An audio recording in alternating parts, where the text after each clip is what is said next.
दोस्तों 2-3 दिन पहले ही अक्षरा सिंह का एक गाना आया था, जो कि हमारे हिंदुस्तान की आन बान शान के लिए उस गीत को गाया गया था और वो सुपर डुपर फ्लॉप हुई।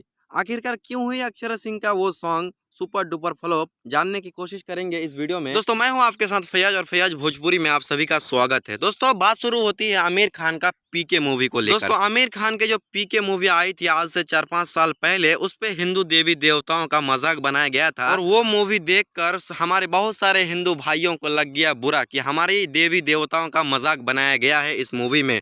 और उसी लिए कर रहे थे आमिर खान का दूसरा मूवी जो लाल सिंह चड्ढा हाल फिलहाल में जो सुपर डुपर फ्लॉप हुई है उसका विरोध कर रहे थे।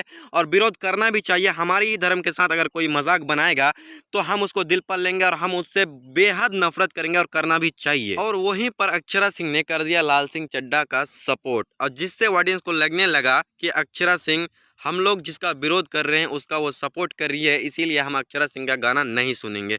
लेकिन दोस्तों मैं आप लोगों से बताना चाहूँगा, कोई गलती हो तो माफ़ी चाहूँगा, लेकिन आप लोगों ने जो अक्षरा सिंह का जो हमारे हिंदुस्तान की आन बान शान के लिए जो गीत गाया गया था, आप लोगों ने ना सुनकर जो हमारे अदर कंट्री जो हमारे पड़ोसी मुल्क हैं वो अगर देखेंगे हमारे राष्ट्रीय गीत पर जो हमारे हिंदुस्तान की आन बान शान के लिए गाया गया है, उस सॉन्ग पर जो 70,000 व्यूज़ है और बाकी चोली चड्डी वाले सॉन्ग पर मिलियंस में व्यूज़ जाते हैं, तो हमारे हिंदुस्तान की वहाँ पर क्या इज्जत रह जाएगी, हम आपसे पूछना चाहते हैं। और आप हमारी बात पर कितना सहमत हैं आप हमें कमेंट सेक्शन में ज़रूर बताइएगा। दोस्तों आखिर में मैं आप लोगों से बस एक ही बात कहना चाहूँगा कि ना मरो धर्म के नाम पर, ना जियो धर्म के नाम पर, इंसानियत ही धर्म है वतन का, बस जियो तो वतन के नाम पर। जय हिंद दोस्तों।